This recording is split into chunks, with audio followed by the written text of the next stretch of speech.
Alcohol is meant to be spilled on those you despise. We don't need a dropout like you, so just go back where you came from. No one truly welcomes a broke dropout. Thinking you can talk to me as a dropout, you're a century too early.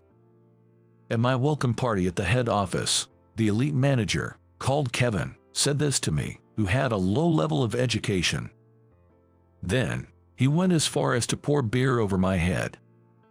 I was utterly stunned by the sudden turn of events.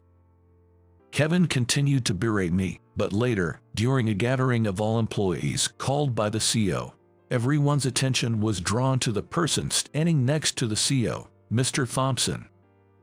Let me introduce my right-hand man. With these words, Kevin was about to face divine retribution for his actions. My name is Daniel. Ever since I was a child, I've been known as a prodigy. I could quickly master anything from reading and writing to arithmetic, which made me feel constrained and bored by my surroundings. But even I have my weaknesses. One of them is sports. Being good at studies but not at sports, my classmates would mock me as bookworm Daniel, or compare me to the tortoise in The Tortoise and the Hare.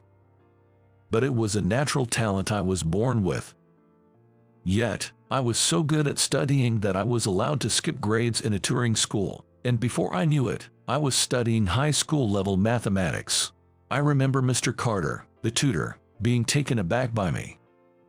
He probably couldn't stand the idea of a student being smarter than him. As I entered elementary school, I found the classes even more boring since I was already familiar with everything taught.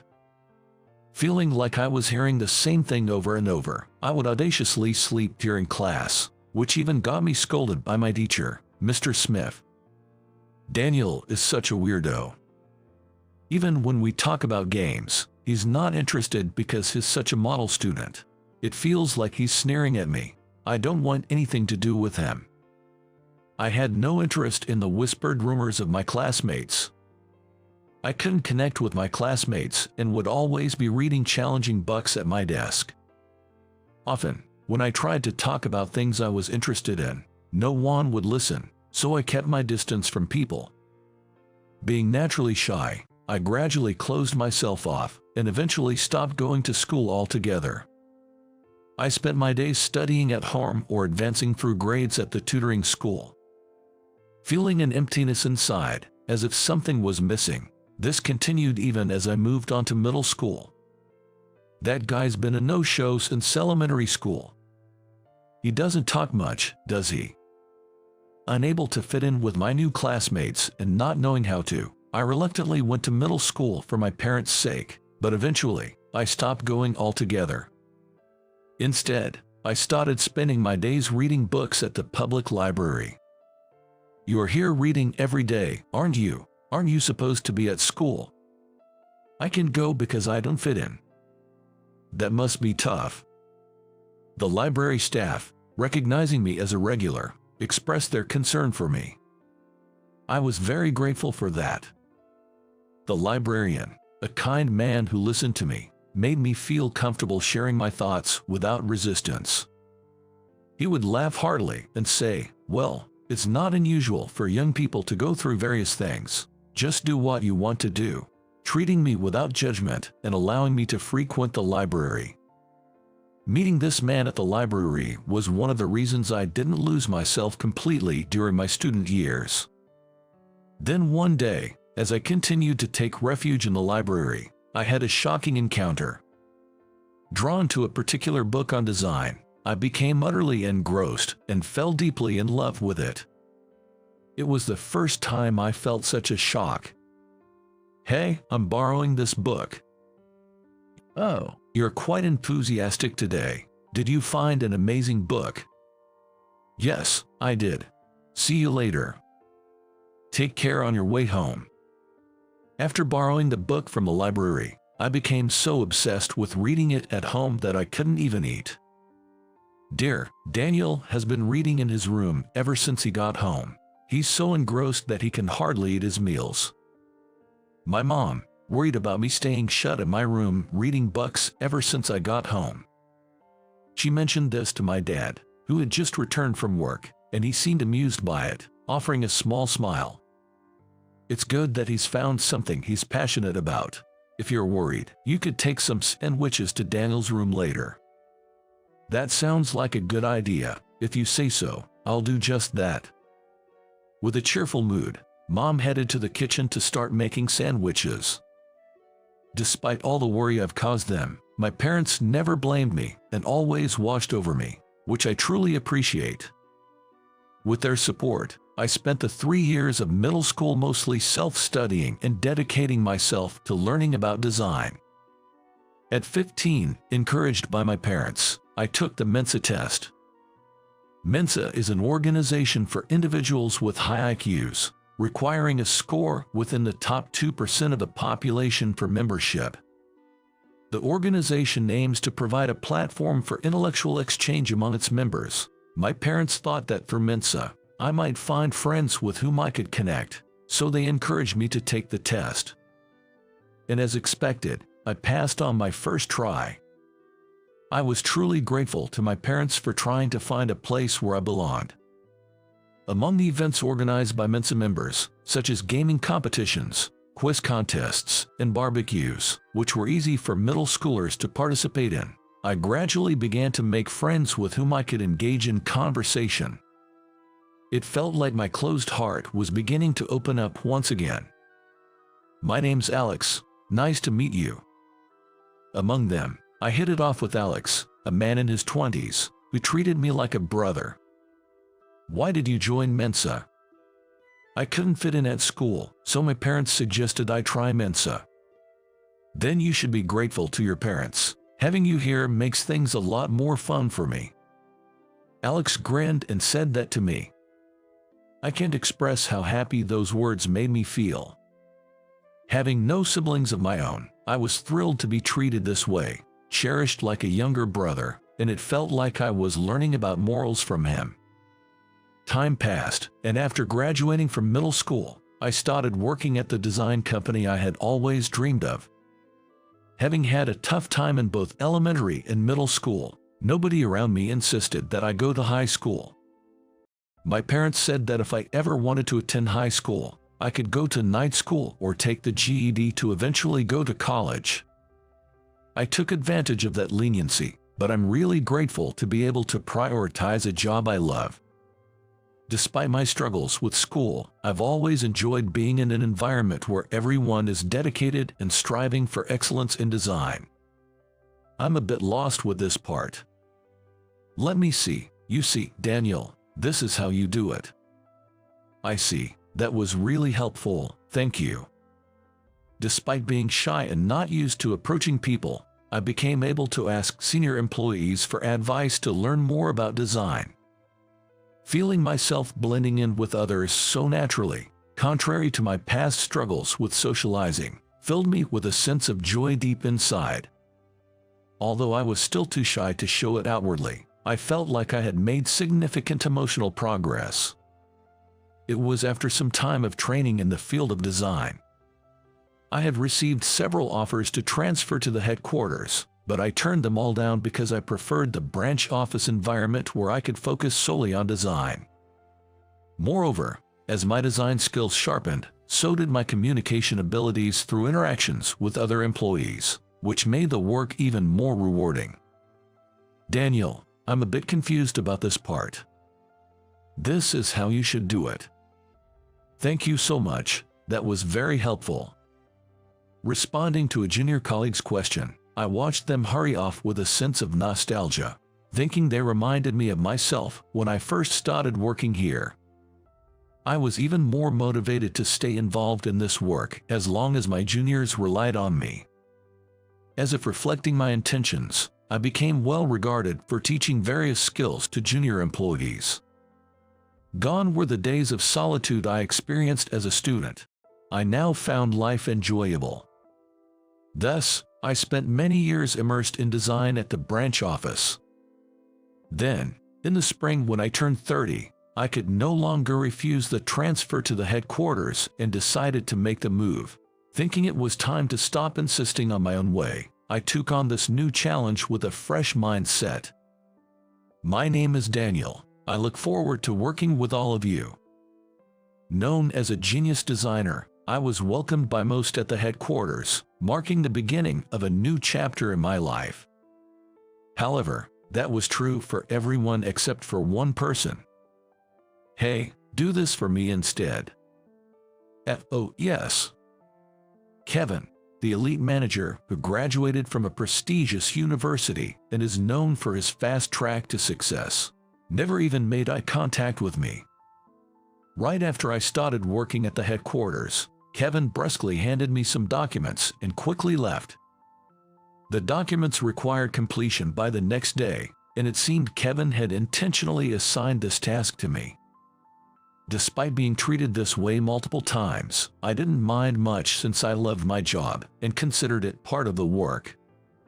However, I just couldn't bring myself to like Kevin's attitude.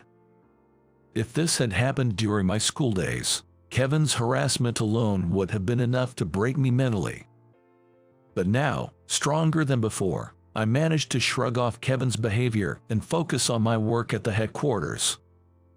A few days later, a welcome party for me was organized by the other employees at a bar after work. Drinks were served, and we were about to toast. Welcome to the headquarters, Daniel.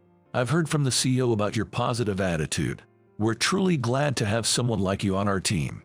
Your experience from the branch office will surely be valuable here, so please give it your all. During the speech, the female employee who was organizing the party turned to me and said those words. Then, she directed her gaze to all the gathered employees and continued her speech. We surely have much to learn from Daniel as well. Let's join forces for the growth of our company. It's been a long speech, but here's to Daniel's future success. Cheers. Cheers. As the female organizer raised her glass for the toast, the other employees followed suit, each raising their glass in celebration. Do you have a type when it comes to girls, Daniel? Hey, that sounds like you're already attracted to him. Daniel, you might want to steer clear of her. Why not? And what does it have to do with you, Ryan?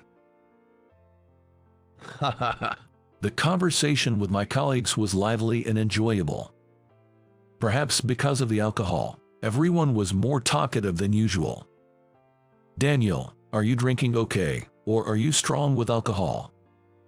Well, it seems I don't get drunk easily. Looks like we have a drinker here. Don't hold back. It's your welcome party, and have some more. Ryan cheerfully said as he expertly filled my glass with beer. Then, along with the other employees, I enjoyed the conversation, drinks, and meal with Ryan and the others.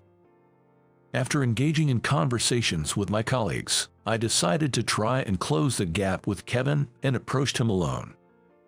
Kevin was eating by himself at a corner table.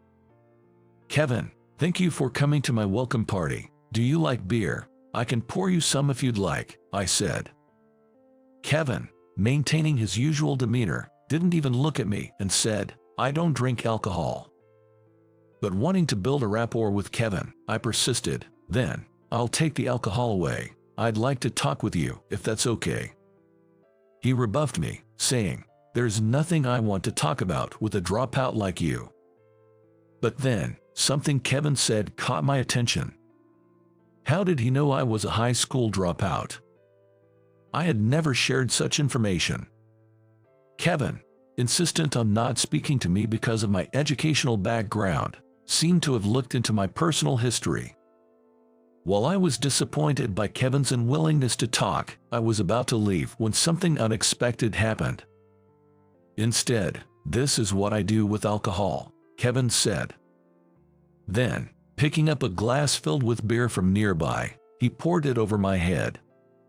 Stunned by the sudden act, I couldn't process what had just happened.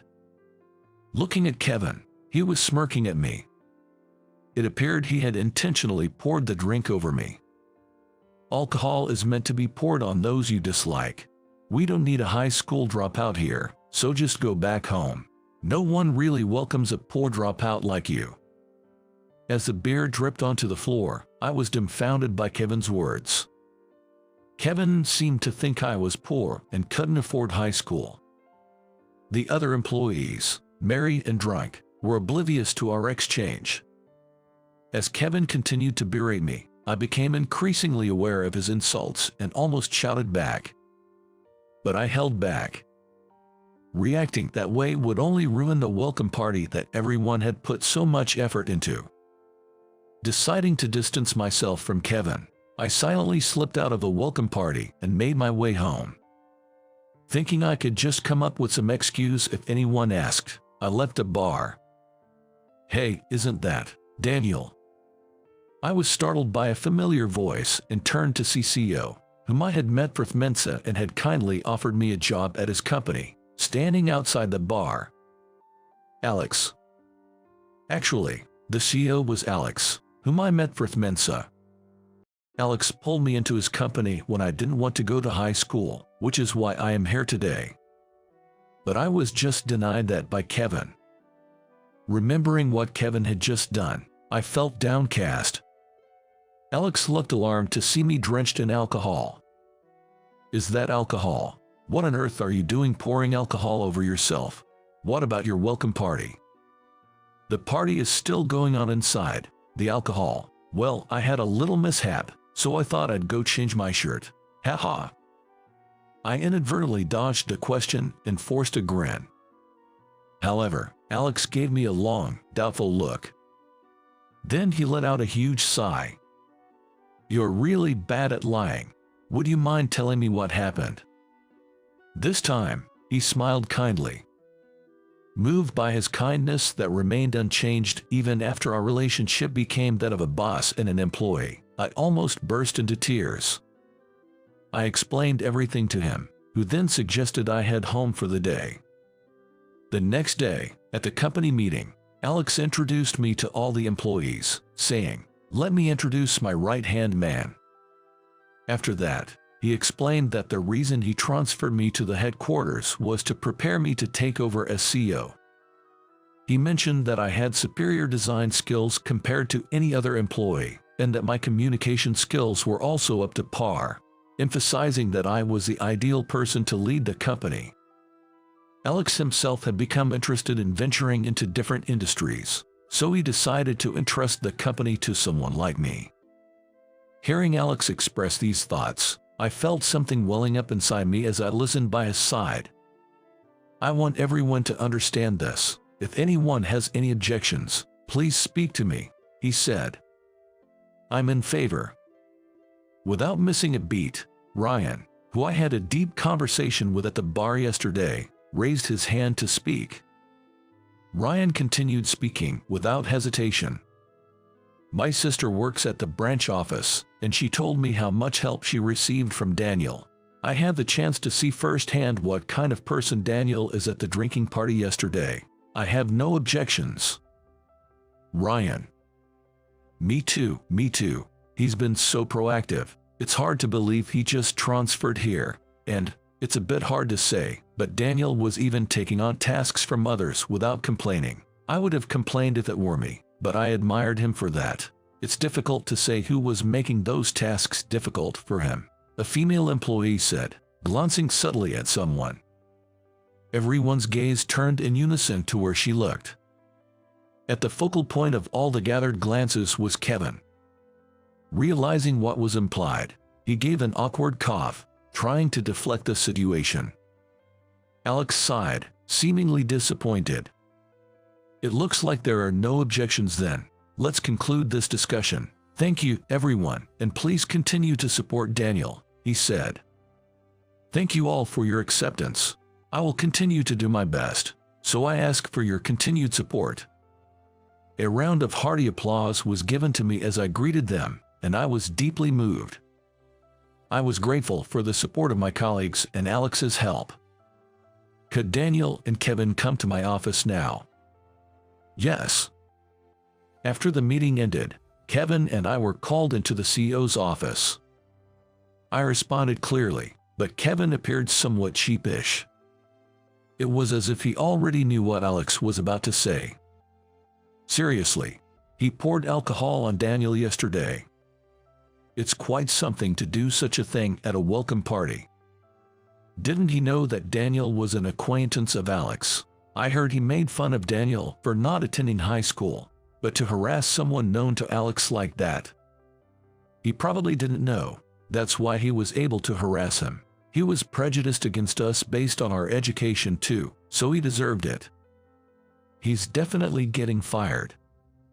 As we moved to the CEO's office with Alex, I could hear the whispers of female employees looking at Kevin.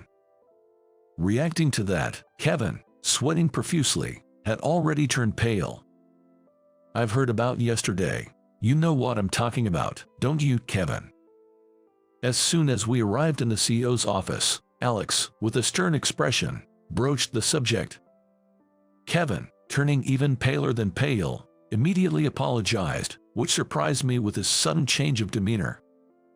Despite how he was with me, seeing Kevin act this way in front of Alex made me take a step back in surprise. I heard he was a dropout. Kevin stammered, trying to make an excuse, but his words were so jumbled it was hard to understand. He seemed like a completely different person from the usual Kevin.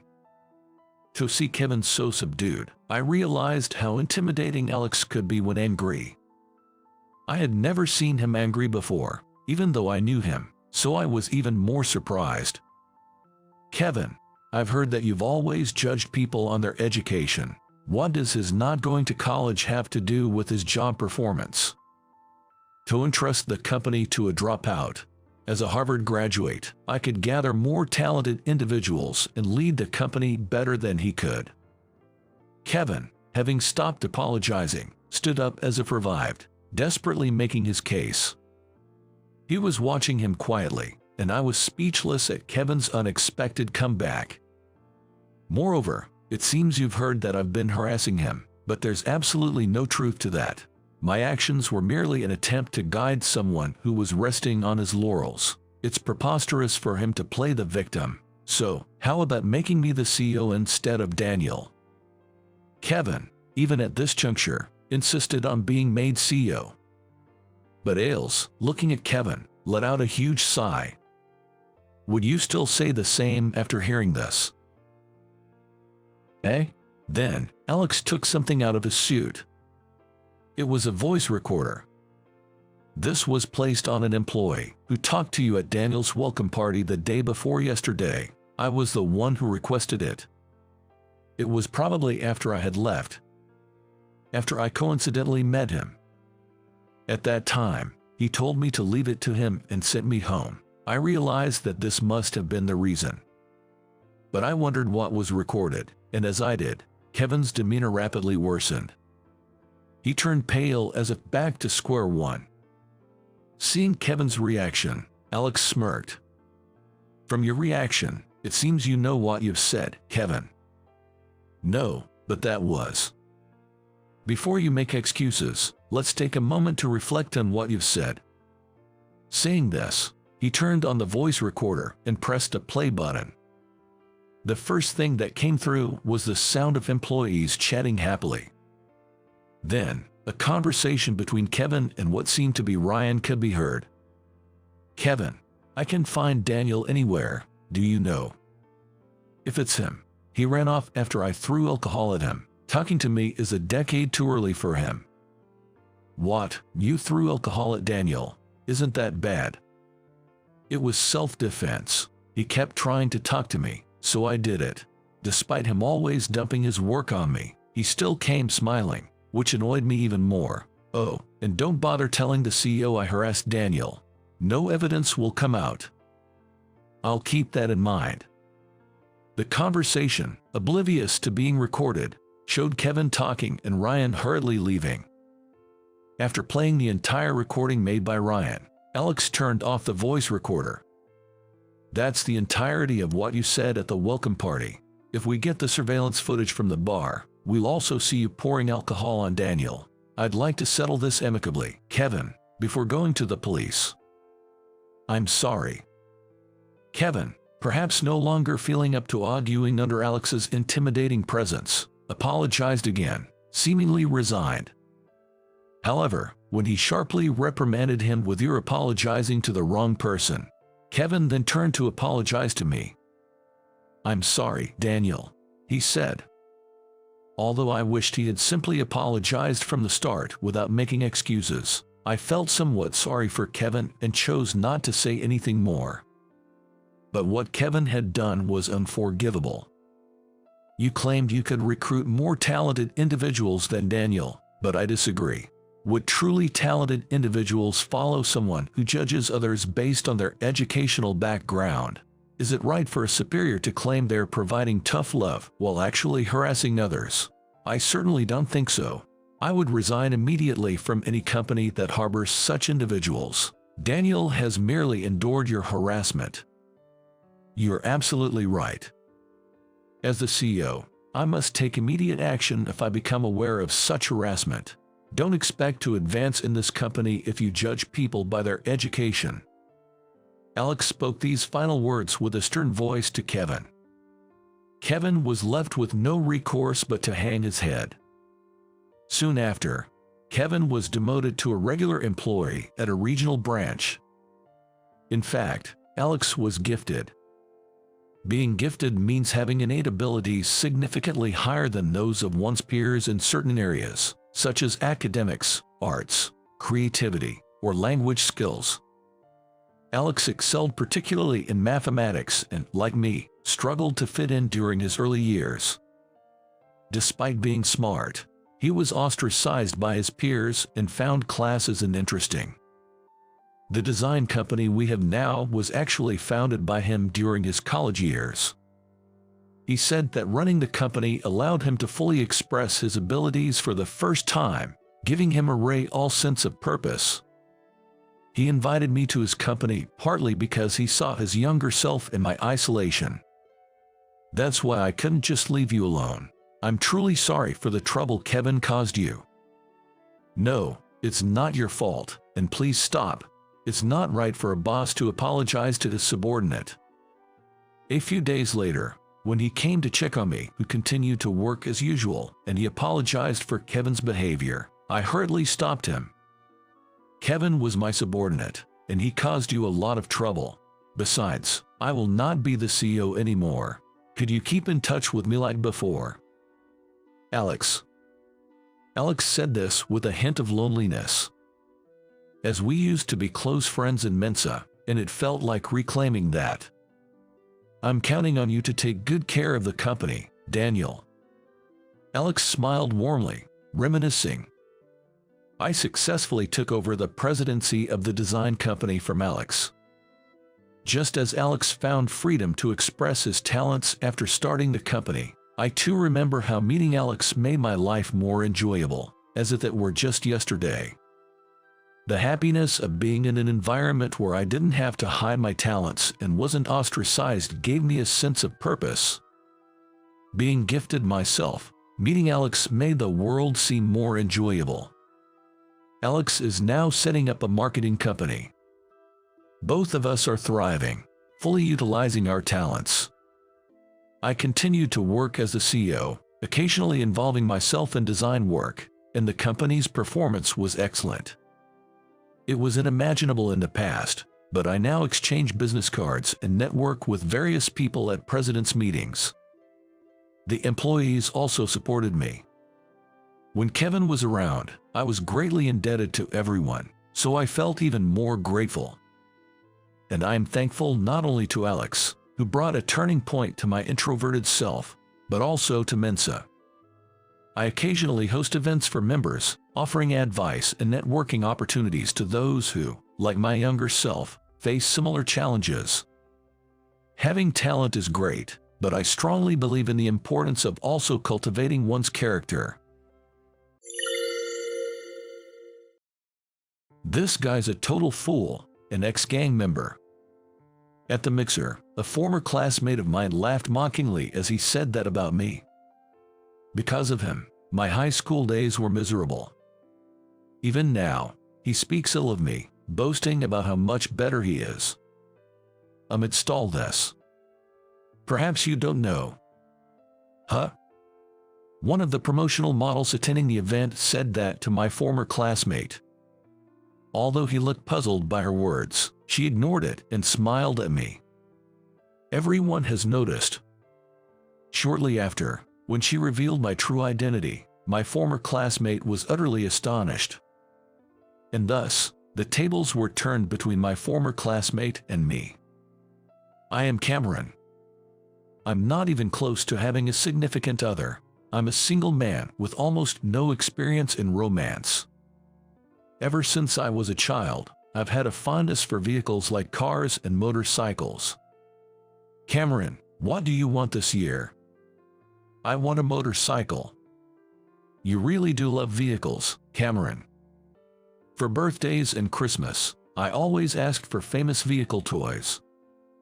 And I had a particular favorite one that I always carried in my backpack and played with daily. All right, this year let's splurge a bit and get you one you can actually ride. Yay. My dad always watched over me kindly, seeing how much I enjoyed it. Not only that, but he'd take me to vehicle-related events or just out for long drives on days when there was nothing special happening. Oh honey, you're always spoiling Cameron, and it seems Cameron's love for vehicles is definitely inherited from you. My mom would sometimes watch us play together, shaking her head in amusement. However, when I was in 6th grade, my dad passed away due to illness. After that, my mom raised me all by herself. Sorry Cameron, I'm coming home late tonight, so have dinner by yourself and go to bed early. Okay, I understand. Don't push yourself too hard. Since my busy mom was hardly ever at home, I felt quite lonely, to be honest. But I didn't want to be a burden to her. So, I endured. I'm sorry I can't be there with you. I'm all right. I have the toys Dad gave me. When I play with them, time flies, and I don't feel lonely. I always answered my mom with a smile, even though she looked apologetic.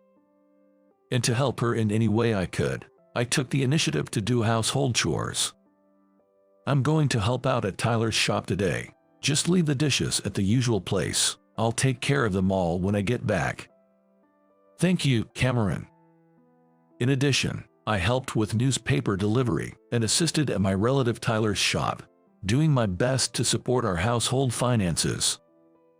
Our relatives, aware of our situation, also lent a hand in various ways. Here's some pocket money for you, Cameron. Take it. Really? Are you sure? Yes. Use it to treat your mom to something nice. They would give me a little extra pocket money or spare household supplies, saying they had extra. George and Helen, an elderly couple living nearby, also doted on me, sharing their extra meals and snacks. Thank you always. No problem. George always looks forward to you delivering the newspaper every day. They watched over our family warmly. And thanks to my mom working from dawn till dusk every day, I was able to advance to high school without any issues. I truly can thank the people around me enough.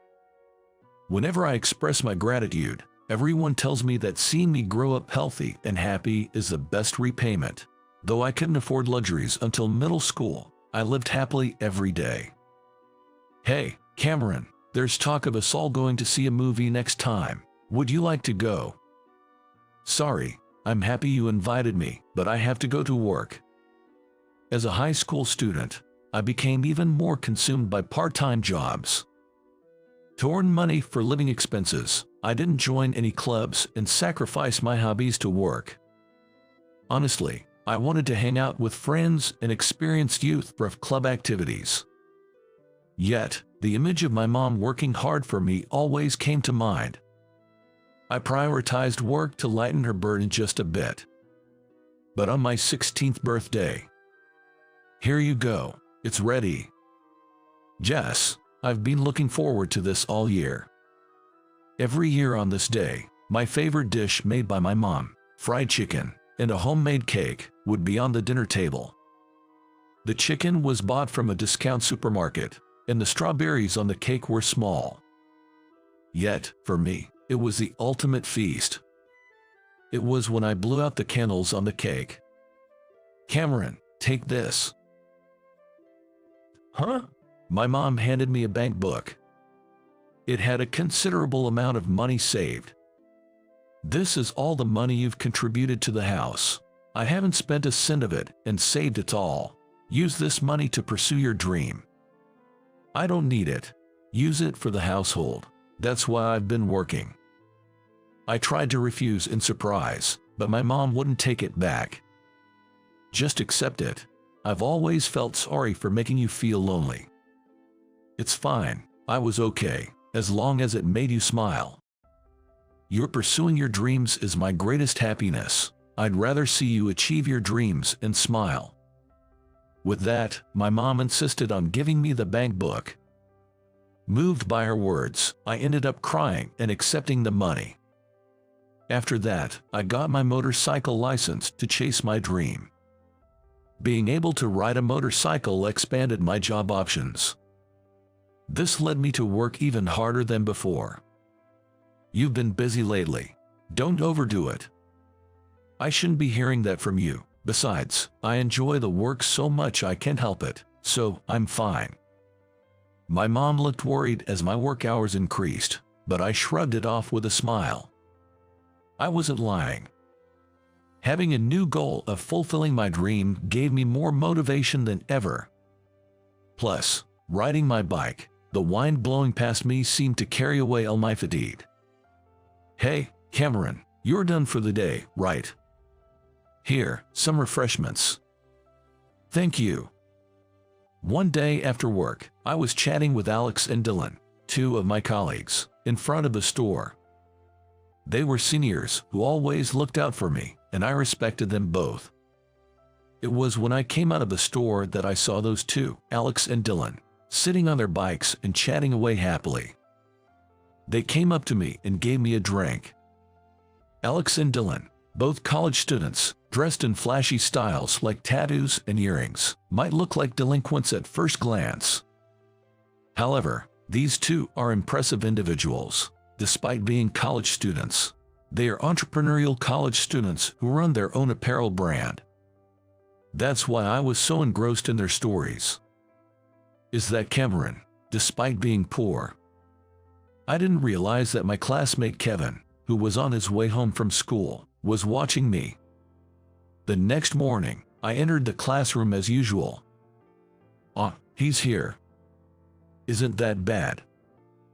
What's that? Suddenly, for some reason, my classmates were glancing back and forth between me and the blackboard.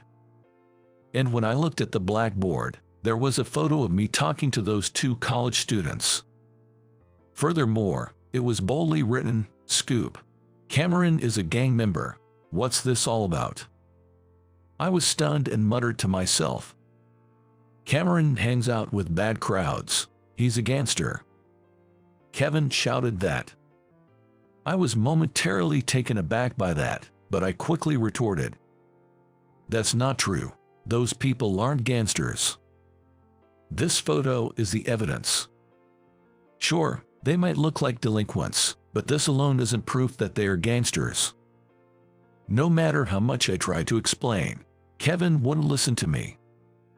Eventually, a teacher who heard the commotion separated us, and both of us were called in after school. There, I received a stern warning for hanging out with bad influences around 10 p.m. However, the teachers knew my circumstances, so I didn't face any disciplinary actions. Is that rumor true? I don't know, but I don't want to hang out with someone with such rumors. After that, I became the subject of rumors, and my classmates started avoiding me. From then on, I was ostracized by my classmates. Nobody wants to be involved with a gangster.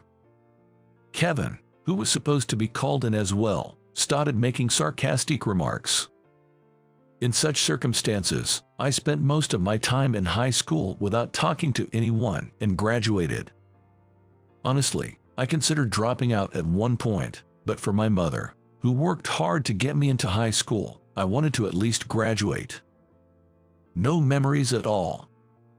On the day of the graduation ceremony, while I was relieved that I would no longer be looked at with disdain, I felt sad that I didn't make any fun memories with friends over the 3 years. Let's move on. I still have my goals of repaying my mother and achieving my dreams. Saying that, I turned my back on my classmates, who were reluctant to part ways, and started walking.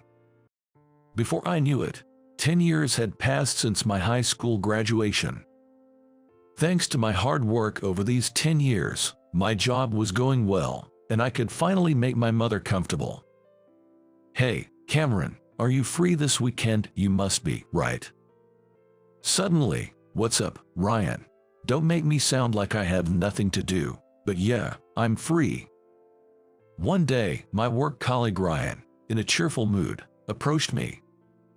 I didn't make friends in high school, but now I have a friend who could be called my partner. That's Ryan.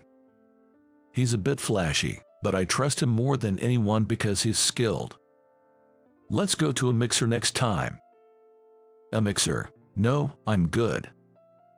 "Don't say that. Besides, it's definitely going to be fun if you come." Initially reluctant, I was persuaded by Ryan to participate as an additional number. Ryan set it up, and all the women apparently work in the same field. The men's side included me, Ryan, and Ryan's college friend Nick.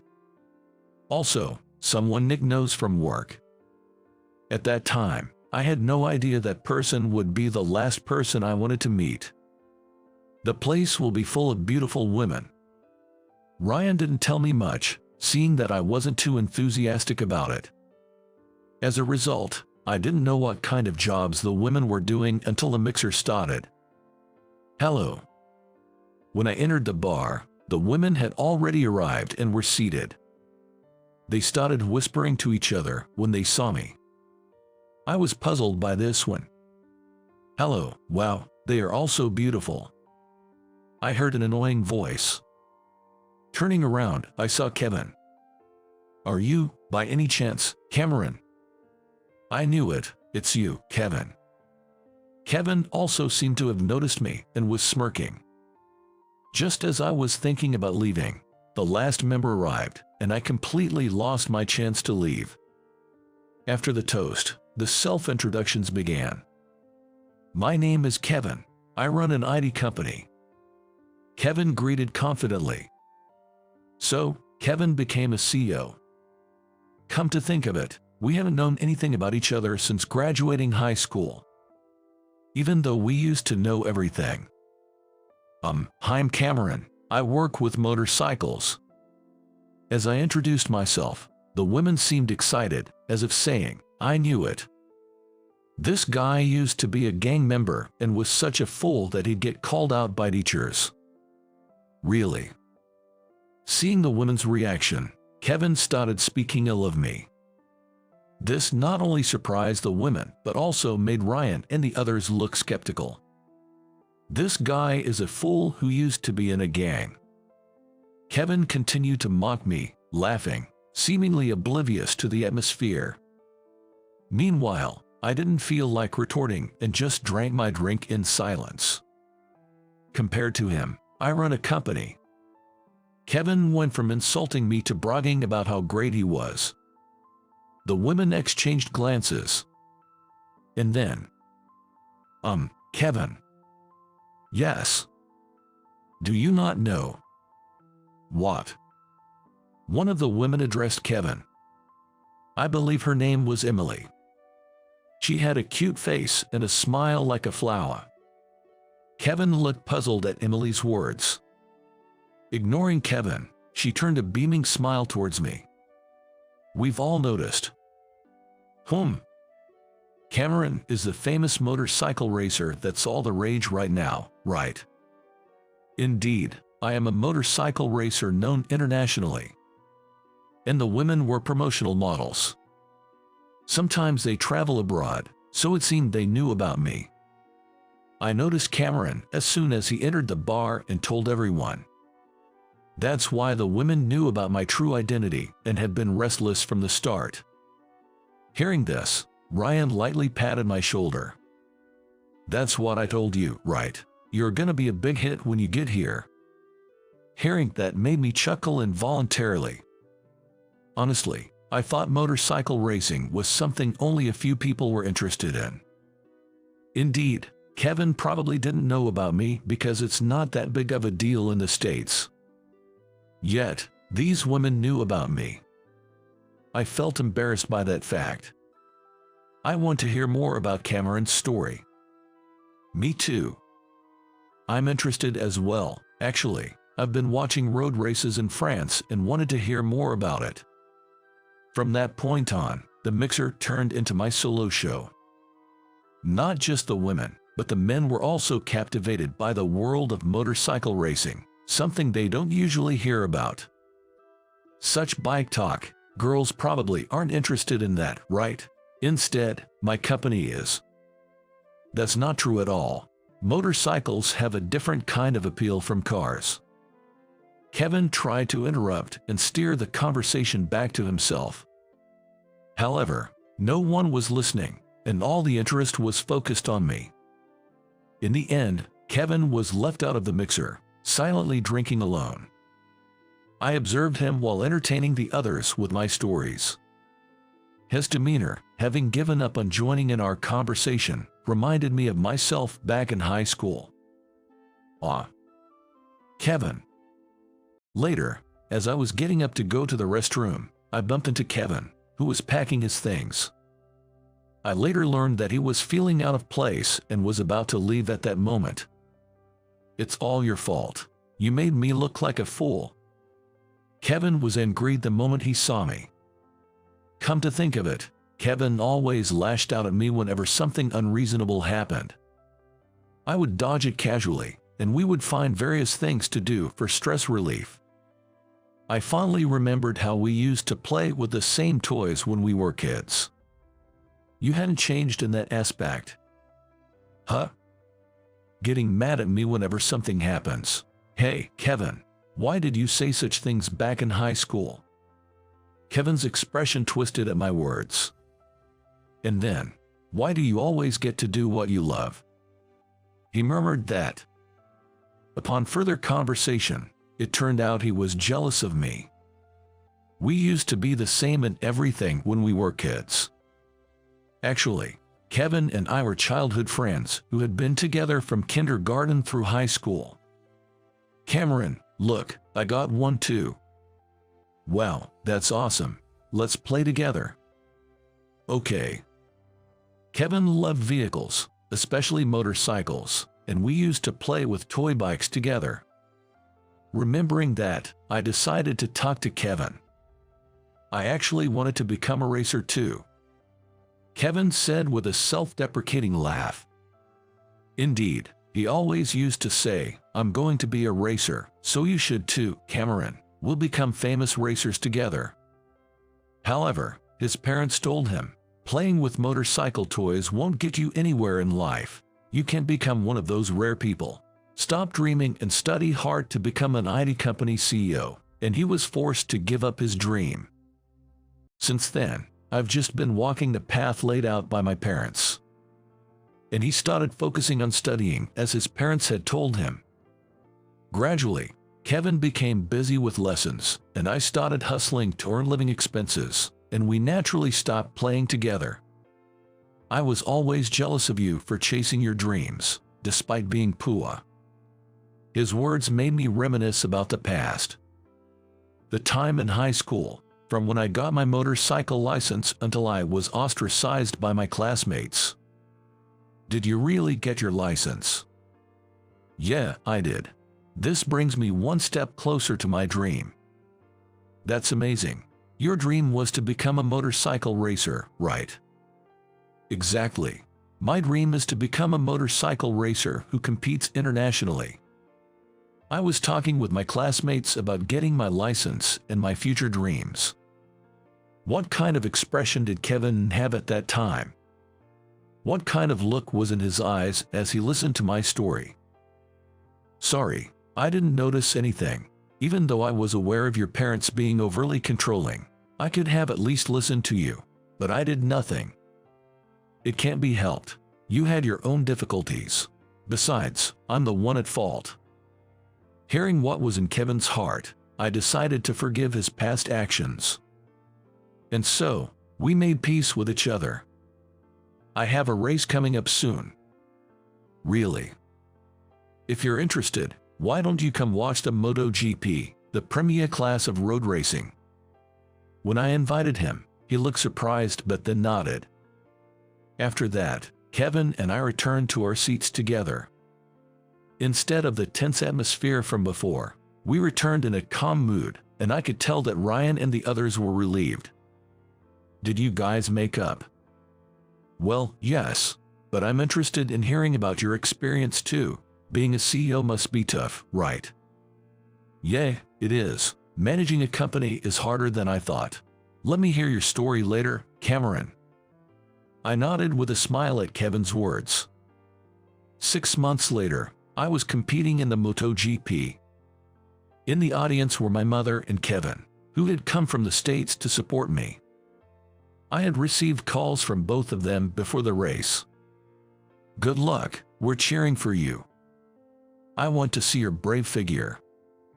Today, I definitely can't lose. Of course, Ryan, who is a race engineer, was also there supporting me at the forefront. I can't look pathetic in front of her. Well, yeah. When I looked towards the audience, I saw Emily there. In fact, after the mixer, I had exchanged contact information with her. I want to hear more about your story, Cameron. Me too, I want to talk more with you, Emily. During the mixer, she was the one who listened to my stories with a smile. And since she was the first to recognize me, I found myself drawn to her by the time the mixer ended. At that point, I only had 1 month left in the States. Still, we managed to go on dates, like dinners and movies, once a week. And on the day of my departure, Emily, I love you, it's going to be long distance, but would you date with me? I confessed my love to her when she came to see me official. I love you too, Cameron, so please let me be by your side. The confession was a success. I started dating Emily. And today, at the MotoGP, I'm definitely going to win. I want to show you my best. I'm looking forward to it, but don't get hurt, okay? Yeah, I understand. With that promise to Emily, whom I hadn't seen in a while, I took on the race. All the rivals were formidable. I gripped the motorcycle's handlebars tightly, took a deep breath, and focused. Amid the tense situation, what flashed through my mind was the sound of everyone's cheering. I used their voices as strength, keeping my concentration as I maneuvered the bike. And then, yes, I did it. I achieved the long-awaited victory. Looking towards the audience, I saw Emily, tears streaming down her face as she clapped. I directed my best smile towards her. Then, I stood at the top of the podium. I made a big victory pose towards my Father in heaven. I kept my promise, Dad. I felt as if my Father in heaven was praising me, saying, "Well done." After that, things were hectic for a while. With the victory, I was approached from all sides, and after returning home, there were non-stop requests for interviews on TV. Cameron is tired, so please wait until things settle down for interviews. If Ryan and Kevin hadn't helped me, I might have fainted from the unfamiliar treatment. Come to think of it, Emily laughed at me. I'm really happy that Cameron is recognized by everyone. Her smile, as she said that, was as beautiful as ever, like a flower. And then, 2 weeks after the victory, I visited my father's grave with my mother. Cameron, what do you want to do in the future?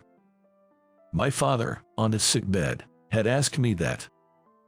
Holding my father's hand, which had become thin from illness, I promised, I want to be the world's #1 motorcycle racer. I'll definitely show you that, Dad. My father smiled at my answer. That's right. Dreams come true if you don't give up. I'll always be supporting you. I'll watch you become the world's #1 from the sky. He said that and encouraged me. Because of that promise, I never gave up, no matter what happened. And finally, I was able to fulfill that promise. I wonder if you were watching, Dad, you'd probably say it was expected of me. I laughed as I placed something in front of my father's grave. It was the first motorcycle toy my father bought for me. That toy was the reason I had a dream. I made my dream come true. I reported to my father. Cameron, you did great. You're truly our child. My mother, watching me, was moved to tears of joy. Smiling, I said, I'm glad to be your child.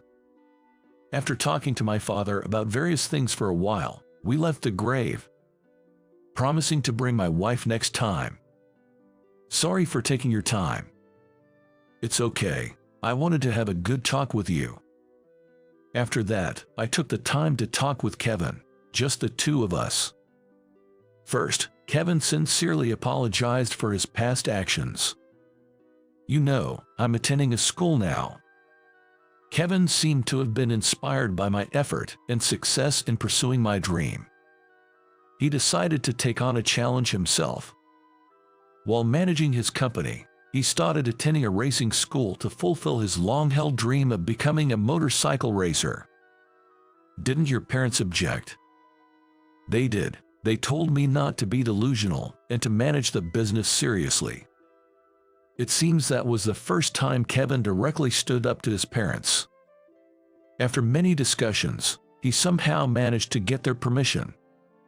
I want to chase my dreams too, and I want to help you. Utilizing his IT skills, he began to support me. Thanks to Kevin, I was able to analyze the bike's performance, my physique, and information about my rivals in much more detail. With this additional boost, I set off once again towards my dream of consecutive victories in the MotoGP. Cameron, check this out. All right. As best friends chasing the same dream, we started spending more time together again. Count me in too. What was different from before was that Ryan was also with us. Now, the three of us are united in pursuing our dreams. A year later, I competed in the MotoGP. Previously, the competition was tight, and I couldn't let my guard down, but this time was different. With the support of Kevin and Ryan, I won by a large margin. I managed to secure back-to-back championships. Congratulations, Cameron. Way to go, Cameron. As my teammates and mother celebrated the victory, I rushed to Emily, pulling something out of my pocket. Emily. I knelt before Emily and presented her with a ring box. Emily, I've been wanting to say this if I won a championship again. Will you marry me? I made a marriage proposal to her. Emily teared up at the suddenness of it all. Even in her teary state, I found her beautiful. Yes, I'd be happy to. Amid the tense anticipation of those around us, Emily's response was affirmative. I couldn't help but embrace Emily tightly. Congratulations, Cameron. Congrats to both of you. Everyone celebrated both my victory and the successful proposal. Make her happy and make sure you're happy too. Kevin, now a close friend, was genuinely happy for me. He had recently competed in a race. While he didn't win right off the bat, he had a satisfied look on his face.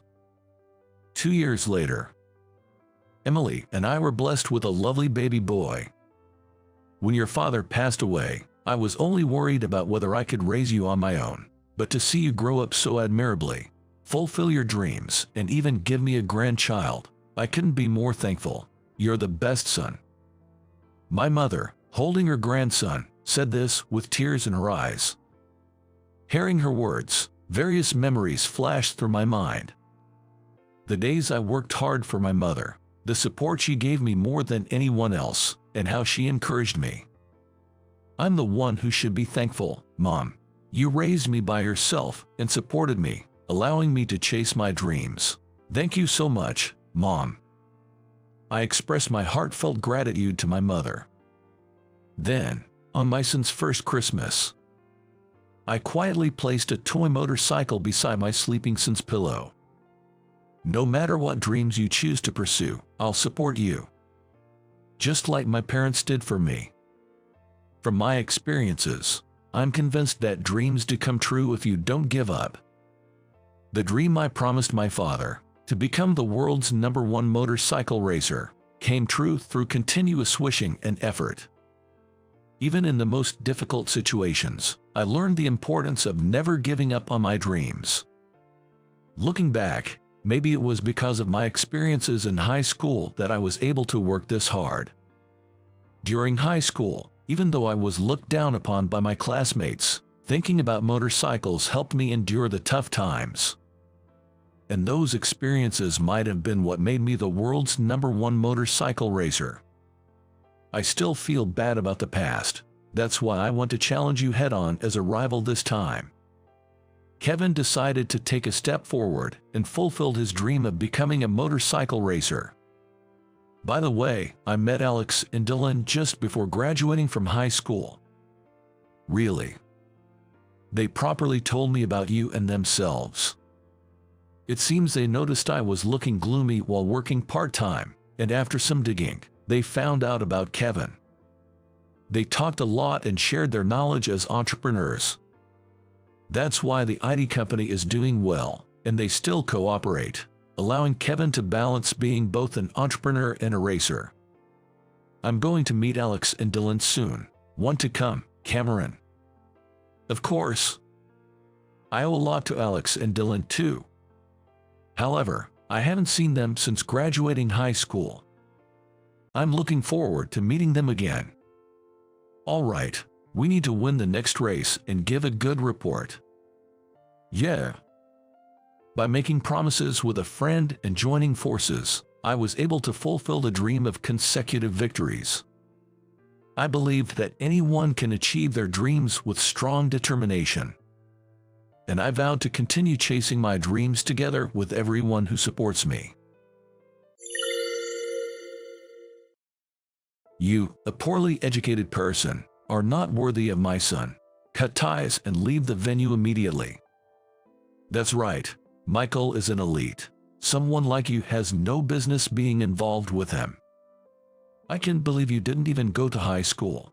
I wonder why Michael invited someone like you to his big day. Oh, but since you're here, leave your gift at least. Not that it'll be much. Well then, I'll leave the gift here. Oh, and if we're cutting ties, I'll also cancel the account with a $150 million deposit at your bank. My name is Jason. This is what happened at my best friend Michael's wedding. Ever since I was young, I hated studying and always avoided it.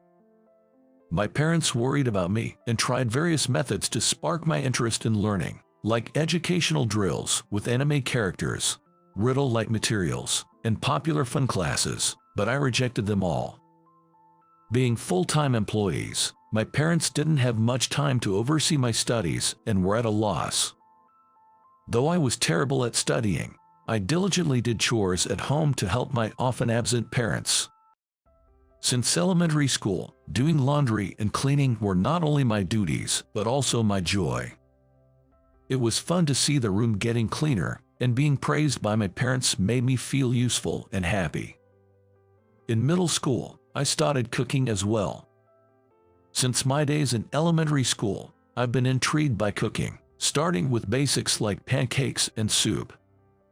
Due to my parents' diligence, we had sufficient resources, allowing me to dive into my culinary interests by acquiring cookbooks and sourcing the necessary ingredients to experiment with various recipes. This sparked my enthusiasm for household tasks, making them more enjoyable. In particular, meat and potato stew became my signature dish. Initially, I used store-bought mixes, but my quest for improvement led me to experiment with various seasonings and prioritize ingredient quality. My commitment even resulted in receiving a pressure cooker as a birthday gift, enhancing my cooking tools. As exam season approached, despite my reluctance towards studying, I recognized the necessity to study to prevent failing. Therefore, my parents suggested, during exams, we can take care of the meals, maybe pick up some ready-made dishes or fast food. But my love for cooking far outweighed my interest in studying, so I said, leave the cooking to me, and even prepared make-ahead meals to freeze over the weekends.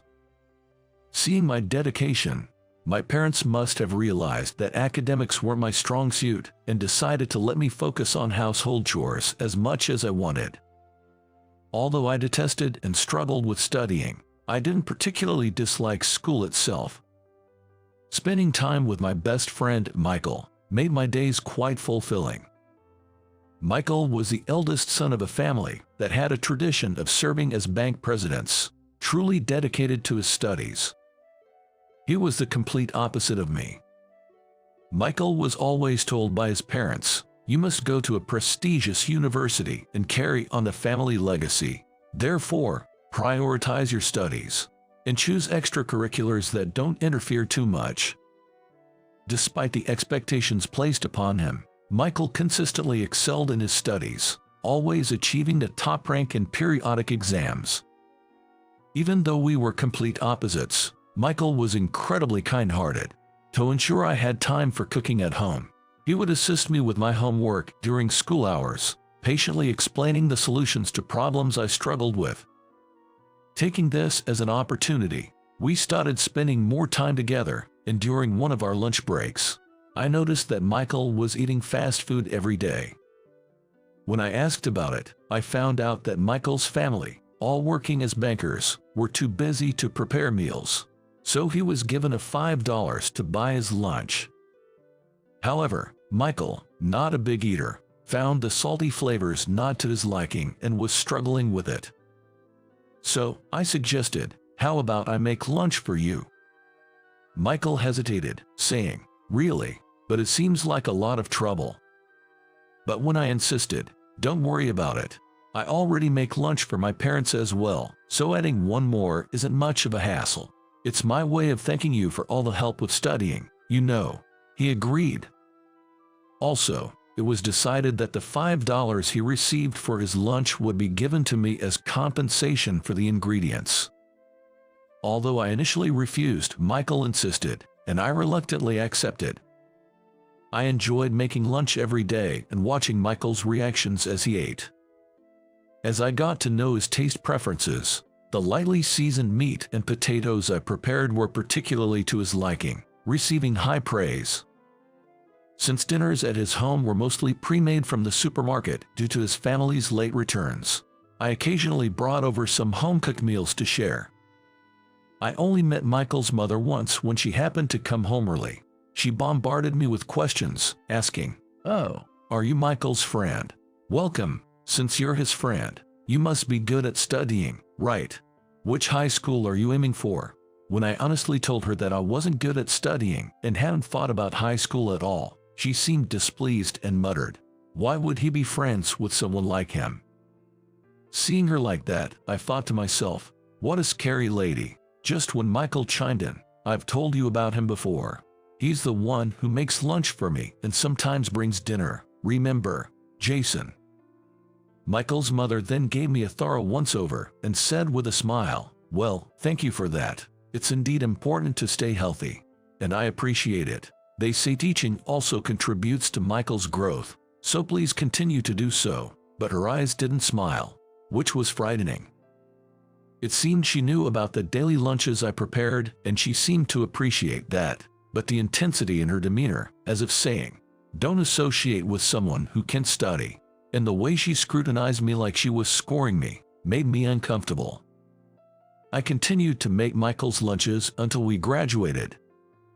And then, on graduation day, as Michael and I were saying our goodbyes, his mother approached us. "Hello, you're Jason, right? Thank you for the lunches all this time. By the way, have you decided on a high school yet?"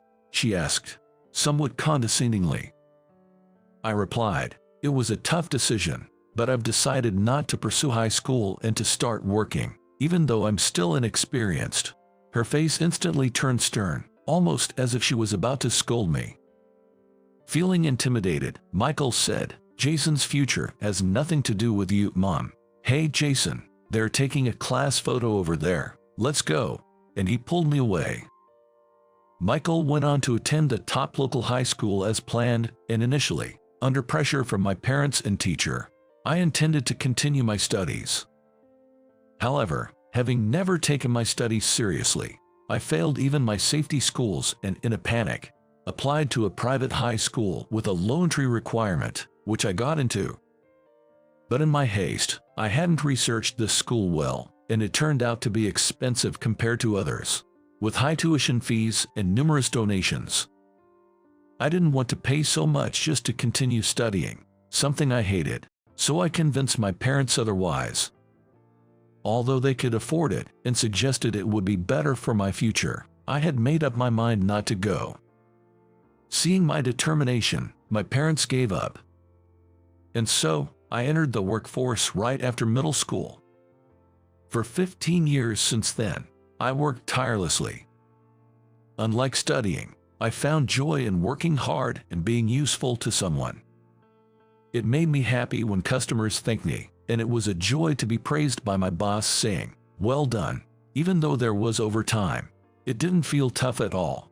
I was truly a workaholic. Even on my days off, if I heard there was a shift available, I would volunteer to work. I loved my job that much. One day, I received a wedding invitation from Michael. I was as happy as if it were my own celebration and immediately replied that I would attend. And then, on the wedding day, the venue was incredibly luxurious. There were massive bouquets, especially white roses, adorning each table. The wall decorations were intricate, evoking the grandeur of a medieval European ball. After entering high school, Michael progressed smoothly to a prestigious university and was reputed to be outstanding in college. I had heard rumors of his success even while working.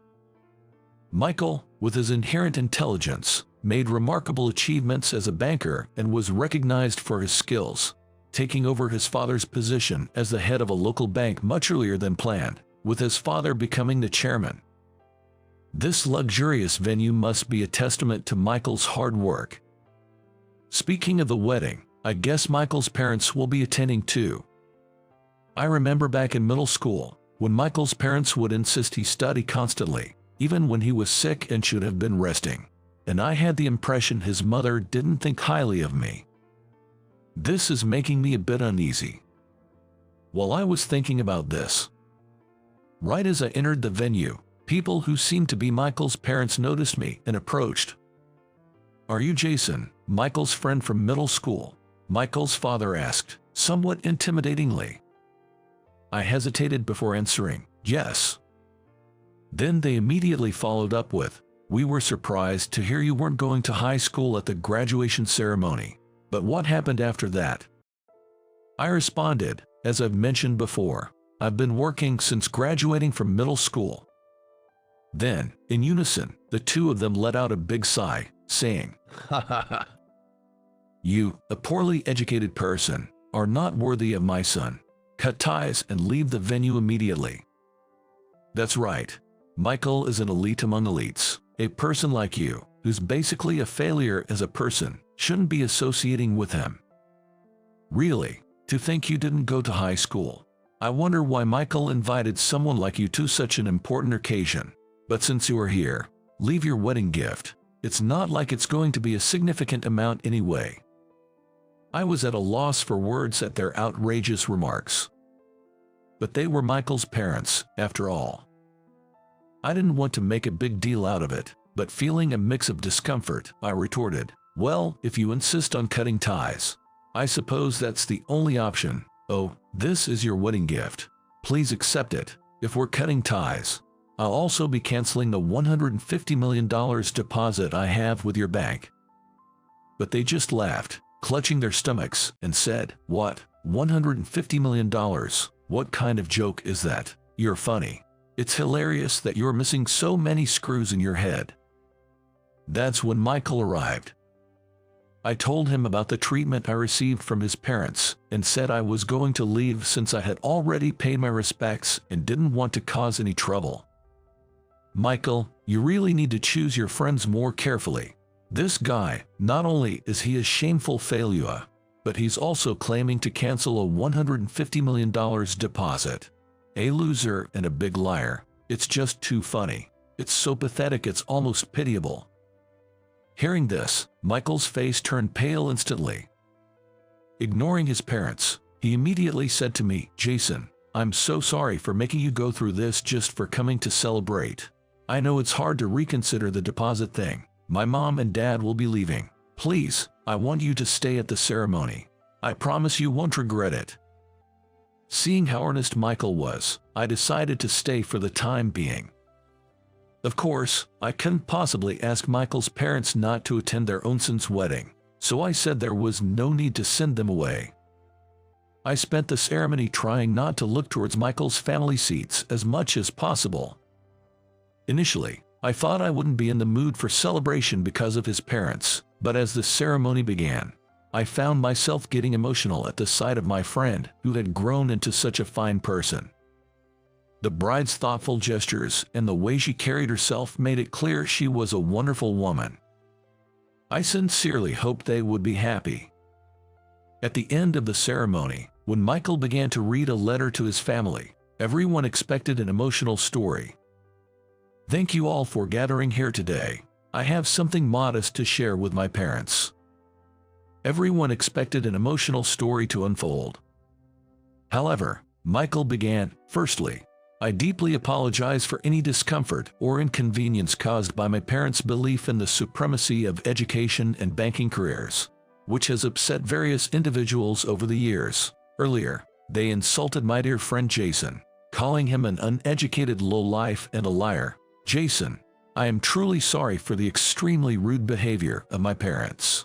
Additionally, as a banker, I apologize for the disrespectful treatment our bank has shown towards Jason, a valued client who has entrusted us with a significant amount of assets. I am fully aware of the audacity of this, but I sincerely hope to continue our business relationship moving forward." Michael's announcement at such a joyous occasion took everyone by surprise. The entire venue was abuzz with murmurs. Unwavering in his resolve, Michael continued, "Furthermore, my parents have committed numerous acts of misconduct over the years. Here is the evidence." The projector, which had just been showing the happy beginnings of the bride and groom, now displayed evidence of their wrongdoing. They had accepted bribes from valued customers, approved large loans without proper checks, and increased interest rates, among other serious ethical breaches as bankers. The venue, already buzzing, now erupted into a louder commotion, especially from the seats occupied by business associates. Michael's parents turned pale. He looked at his parents once before declaring, "Effective today, my parents will be removed from all their positions at the bank. Furthermore, to prevent such incidents in the future, we will conduct a thorough internal investigation and commit to restructuring the bank to ensure its integrity. I kindly ask for your continued business and support," and he apologized once again. Michael's parents, pale and shaken, collapsed to their knees, unable to face reality, their heads bowed. Despite not having done anything wrong, I was moved by Michael's defiance of his own parents and applauded him. My applause led others in attendance to join in, and with that, Michael's wedding came to a close. In fact, after graduating from middle school, I immediately sought to turn my passion for housework into a career and joined a housekeeping service company, where I worked for about 10 years. My years of honing my housekeeping skills were apparently on par with those of industry veterans, and my colleagues respected and accepted me as a professional, despite my junior high school education. Working in a housekeeping service wasn't just about doing chores. It often involved significant communication with clients. Especially during the summer, when parents were at work and their children were home, I was often asked to take care of the kids and prepare their meals. After playing with the children and completing the household tasks, I would report back to the children's mother about the day's activities and how the children were doing. It was a bit embarrassing but very rewarding to be thanked for taking care of the children, on top of the housekeeping, by the clients. I loved the routine of working, communicating with clients, and being appreciated for my efforts. On days off from work, I enjoyed doing housework at my parents' home, making my hobby essentially my job. I had no girlfriend, so I saved up quite a bit of money, and after 10 years, I left the company to start my own housekeeping service. My boss, Alex, who had been very helpful, joked with me, saying, "Well, losing a talented person like you is a real blow. And to hear you're starting your own company. Looks like we'll have more competition," but he sent me off warmly. Starting my company was a challenge, especially since I knew nothing about management or accounting, but I was determined to learn everything necessary for my business, including bookkeeping, marketing, and law, often seeking help from my hired secretary. I was amazed at how my social experiences enabled me to grasp studies I couldn't during my childhood. I had a solid understanding of the housekeeping service industry from my previous job, so I created manuals to ensure even beginners could quickly start working. I also pondered over the training content, considering it might be beneficial to have a training facility. I loved listening to people, so even as a CEO, I made it a point to hear out every employee. In the beginning, when the company was just a small team of about 10 people, it felt like a family. This approach resulted in an extremely low turnover rate at my company, leading to a successful start in the industry. Although I no longer visited clients' homes as the CEO, I cooked in the employee cafeteria, which served as a relaxing hobby for me. Initially, the employees were hesitant, but they soon came to love my cooking, proclaiming it the best and frequently using the cafeteria. Eventually, our service expanded beyond typical households to cater to affluent clients, and it seems that word of mouth spread our reputation. Suddenly, we saw a surge in wealthy customers. Moreover, we were introduced by ultra-wealthy clients to not only provide household services but also secure major contracts with nursing homes and care centers. This was the catalyst for my company's rapid growth. While not all funds were surplus, we managed to deposit $150 million in the company's name at Michael's Bank. In fact, when starting the company, my savings were insufficient, so I had sought a loan from Michael's Bank. I had asked Michael for a favor, citing our old acquaintance, but he conducted a thorough investigation. Eventually, we were deemed eligible for the loan, and I realized that it was Michael's sincerity and seriousness that allowed him to become a bank president at such a young age. Since the establishment, we've maintained a relationship, and now we are considered highly valued customers. Though I was irritated by Michael's parents, Michael himself was not at fault, and his desperate efforts to revive the bank were compelling enough to make me want to support him, leaving the $150 million deposit untouched. When we meet at the bank, we are the president and the bank president. Elsewhere, we are close friends, making sure not to mix personal and professional matters. After that wedding, Michael's parents were indeed stripped of all their bank positions instantly. It's too cruel to abandon your own parents. It's all because of that loser. Okay, just let us work as bank employees at least. They seemed to plead with Michael, but he rejected them outright, and they were completely ousted from the bank. This story spread not only within the bank but also among the neighbors, leading to days filled with whispered rumors. They became uncomfortable and moved to a different region. They are still fixated on being bank employees and have gone for interviews at banks in other regions, but the banking community is already well aware of the incidents caused by Michael's parents. It's unlikely that any bank would hire them. Michael mentioned that this was an opportunity to completely sever ties with his parents, leaving them without anyone to rely on. I wonder how they will manage in the future. Well, it's none of my business, I suppose. Meanwhile, Michael and his wife, Sophia, are supporting each other and dedicating themselves to their work at the bank. Sophia, who used to work at the bank's reception, captivated Michael with her grace, leading him to pursue her relentlessly.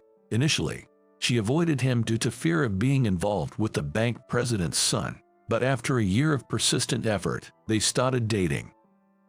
Now, she seems to be managing Michael's schedule as his secretary.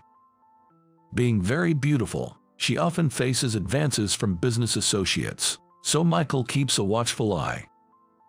He hopes that wearing wedding rings now that they are married will mitigate the situation, but it remains to be seen. The issues of fraudulent loans and interest rates at Michael's bank were covered in news and magazines, and the word bankruptcy loomed in my mind. However, it seems that many major clients were invited to that wedding, and most of them, including myself, after seeing Michael in action, wanted to support him. This led to the accounts not being closed, and instead, they offered encouragement and support. Although it was a struggle to get back on track, Michael's innate intelligence and ability to think ahead have led him to devise new strategies one after another. By cleaning up the bank, it seems that customer trust is actually on the rise, seeing the bank as more reliable now. I'm sure that with Michael at the helm, it won't take too long for the bank to recover. Several months have passed, and things have settled down quite a bit, so I've started visiting Michael's new home from time to time. Michael and his wife, Sophia, seem to struggle with household chores, so I often drop by saying, "Housekeeping service to the rescue," and help them out. It turns out they're regular users of the housekeeping service my company offers. I'm thankful they're such valued customers. Whenever I visit, I make sure to cook them one of my specialty dishes. At times like these, I usually go for beef stew. I'd skillfully chop potatoes and carrots into rough pieces, slice the onions, and cut the meat into bite-sized pieces. Just like that, I'd quietly proceed with the cooking. Michael seemed quite surprised watching me cook, perhaps because it was the first time he'd seen me in action. Sophia was also watching and said, "You're really efficient." Feeling a bit shy from the praise, but also a bit nervous because they were both watching me so intently, I somehow managed to finish making the beef stew. When I served the stew to them, Sophia was surprised by my cooking and said, "I've never had something this delicious before." Michael also complimented, "As always, delicious. This gentle flavor really hits the spot." Feeling happy that they enjoyed it, we had a great time during the meal. I suggested to Sophia, "Beef stew is quite versatile. You can turn the leftovers into curry or even croquettes. I made a bit too much, so feel free to try some variations tomorrow." Then Sophia said, "The original stew is so delicious. I'll try making it into curry since you've suggested." The other day, Sophia's sister, Mary, came over, so I cooked for her too. Mary watched me cook intently, and then offered, "Let me help," and started cutting vegetables. It seems Mary, unlike her sister Sophia, has recently taken a keen interest in cooking and is really enjoying it. Mary and I stood side by side in the kitchen, savoring the meal we had just prepared. "It's incredibly delicious," she exclaimed, moved by the taste and begging me to teach her how to cook. "It's all thanks to your help," I responded. "I only chopped vegetables. I've only recently started cooking, so I can do basic things like cutting, boiling, and frying, but I just can't seem to get the seasoning right," she confessed.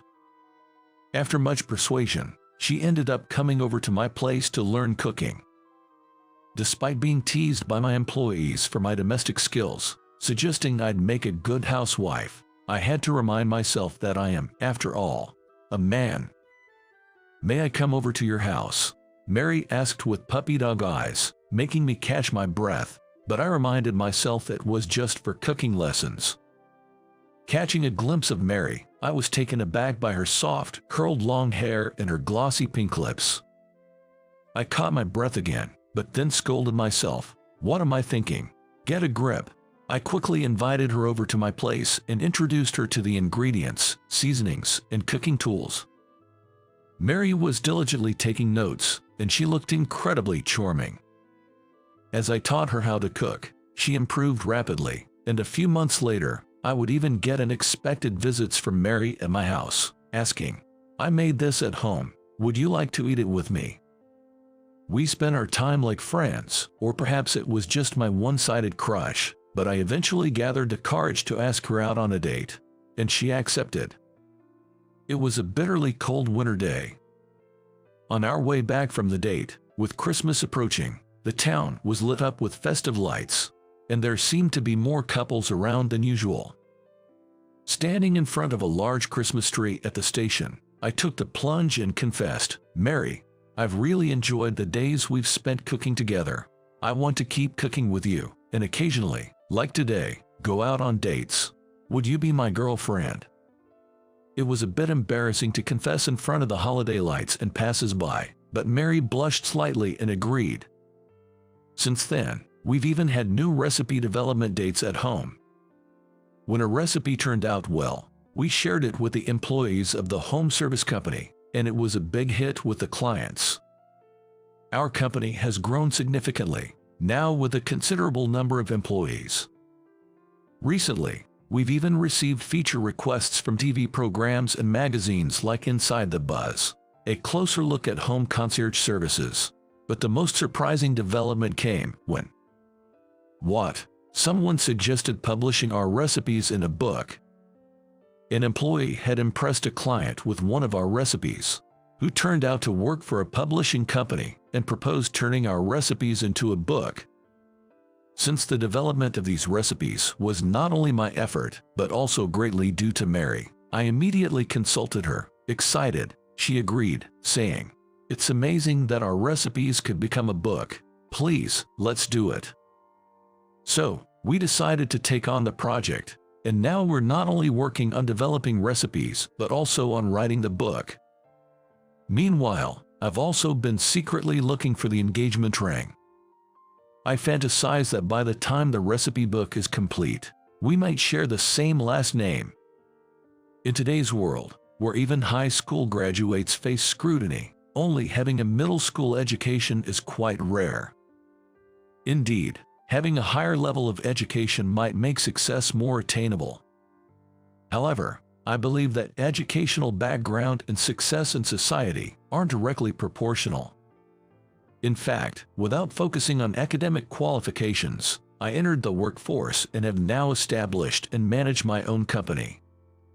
Some might consider this hindsight, but among successful individuals, there are certainly those who started with just a middle school education. Just like Michael's parents, who despite their excellent academic backgrounds, fell into a trap by being arrogant about it. I understand that to some extent, it's inevitable to be concerned about educational background. Yet, I wish everyone would not dwell on academic qualifications so much and instead pursue what they are passionate about, leveraging their strengths in society freely. We are fully booked today. The only available room is a suite, and even at a discounted rate, it may not be suitable for you. The manager sized us up from head to toe with a disdainful smile, clearly judging us. It was obvious that he was looking down on us. Just then, an elderly man appeared from behind us. "My name is Jason." Glancing up, I saw my wife, Elizabeth, looking anxious. I wanted to say something comforting, but words failed me at that moment. After much thought, I ended up saying something quite cliché. "Elizabeth, are you okay?" "Yes, I'm fine. It's not like I'm the one who's sick," she replied. Beside the hospital bed, Elizabeth looked exhausted, as if she was putting on a brave face like a child. Feeling sorry for her, I turned my attention to Charles, who was lying in the bed. We had received news that Charles, my father-in-law, had collapsed just a few hours earlier. It seemed his long-suffered illness had worsened. Neither Elizabeth nor I were aware of my Charles's illness, so the news came as a shock. According to the doctor, no treatment could fully cure him now. He had been informed of his condition and had come to terms with it. So, all we could do was to stand by his side as he underwent treatment in the hospital bed. If only we had a child to cheer him up. I muttered, and Elizabeth silently agreed. We didn't have any children. I was already 40, and Elizabeth was 35, making it feel too late to consider having children now. Even if we were to have a child, it's certain that we wouldn't be able to introduce them to Charles. His condition had deteriorated to that extent. Despite this, seeing my wife in pain made me inevitably wish we had a child. A few months after rushing to Charles's hospital room, he passed away. I managed to accept it because there was nothing we could do against illness, but I wondered about Elizabeth. He was her beloved father, and it wouldn't be easy for her to simply move on. That was my main concern. I took on the responsibility of handling all the arrangements after his death, including paperwork, the wake, the funeral, and notifying financial institutions. However, I left it to his company colleagues to inform others about his death, as he was a well-known consultant in his industry. He was renowned as a consultant in the hospitality industry, though I wasn't fully aware of the extent of his relationships. I wondered if we also needed to inform the media, as he had been featured on TV and in magazines. In the end, I decided to ask for help with these notifications. The most important thing for me was to stay as close to Elizabeth as possible during this time. I wasn't sure if she found my presence comforting, but I remained by her side without saying much. Eventually, the funeral arrangements were completed, and many people began to arrive at the funeral home. The first to show up were my relatives and Elizabeth's relatives, followed by people who lived near Charles. I greeted them and listened to their memories of Charles. Then, a couple who ran a diner nearby appeared. Charles was really helpful to us. He was such a good person. The wife reminisced warmly. It turned out that Charles had given them advice on their diner's service and interior design. A professional, giving advice for free. Isn't this too good to be true? It seemed the diner's couple had thought the same at first. But I think that's one of his good qualities. Because Charles was so passionate about giving advice, they reluctantly made changes to their service and interior as he suggested. To their surprise, the diner immediately started to flourish. This was astounding. As the funeral continued, more attendees arrived. Initially, it was mostly people we knew personally, but gradually, celebrities who had appeared in various media started to show up. Owners of popular diners, managers of famous hotels, and media personnel from different industries paid their respects. What struck me most was how everyone at the funeral spoke highly of Charles. Their businesses thrived immediately after receiving his guidance. Their profits doubled. They were saved by Charles. All attendees, one after another, shared such stories in front of his spirit, paying their respects. It seems he enjoyed helping others more than I thought. Watching the attendees, I gained a renewed respect for Charles. Everyone genuinely praised him, and not a single person had anything bad to say. I was reminded once again what a truly warm person he was. Elizabeth felt the same. She was somber at first, but she gradually began to smile softly. She reminisced about Charles, sharing memories of him. And she began to discover sides of him she never knew. Despite being a funeral, it was a heartwarming moment. By the end of the funeral, it seemed Elizabeth had fully regained her spirits. So, I asked her again, "Are you okay now?" "Yes, I've come to realize just how amazing Dad was. Plus, so many people gave me their contact information," she replied. "That's great. Dad is my pride. I wish I had known about all this sooner."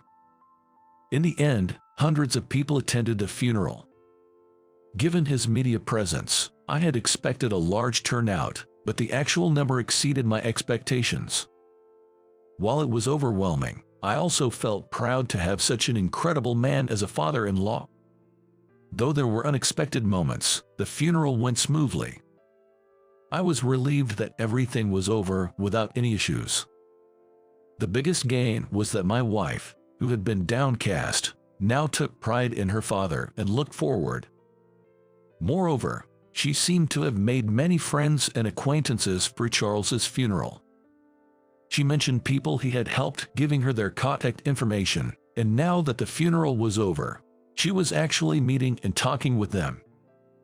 In fact, when I came home from work, she would say things like, "Today, I met the owner of the Chinese restaurant Dad used to take me to," sharing her day's events with a smile.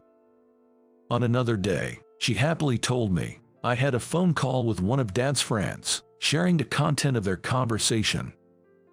Seeing her talk so brightly and happily made me glad too. I had been worried that she might become depressed and withdrawn. But those fears were unfounded, and I was truly relieved. As the first summer after Charles's death went by and autumn deepened, Elizabeth mentioned something while we were watching TV one weekend. "I've been to this hotel before," she said. The TV was featuring a celebrity introducing a hotel. They were praising its open-air baths and stunning views with typical phrases, and the visuals seemed to match their descriptions. However, one thing caught my attention. "That looks like a very upscale hotel. How come you went there?" "I went there with my dad because of his work," she explained. Once she started talking about her father, she couldn't stop. She started recounting various memories, such as what she liked about the hotel and how, despite being together, Charles was preoccupied with work discussions and hardly paid any attention to her.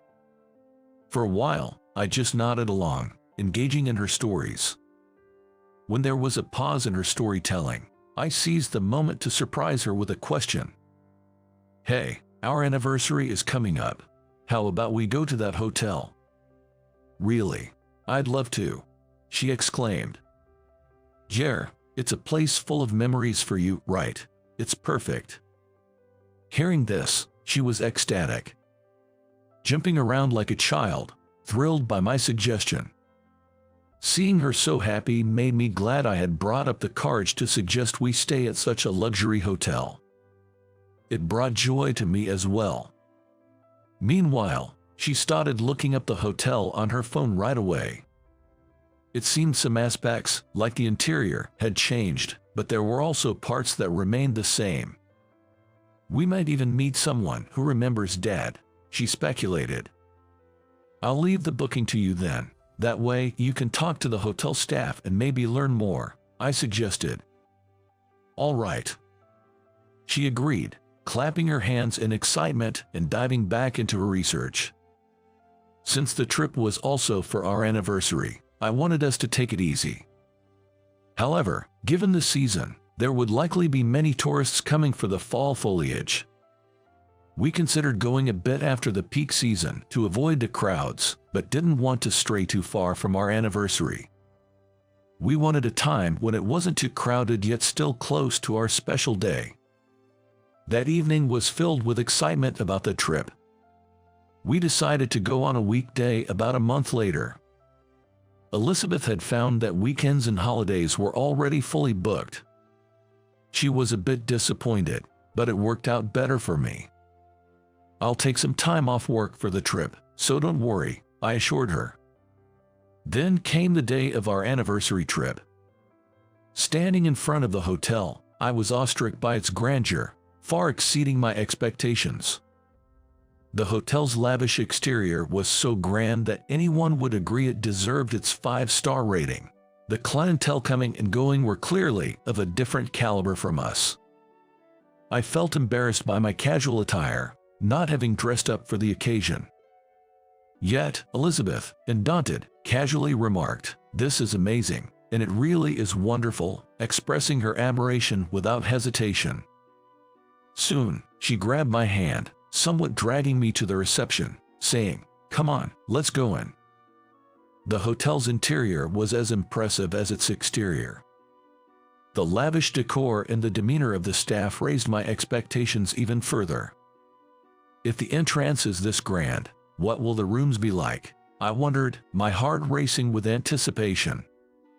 Contrary to my nervousness, Elizabeth was calm, approaching the reception desk to speak with a staff member.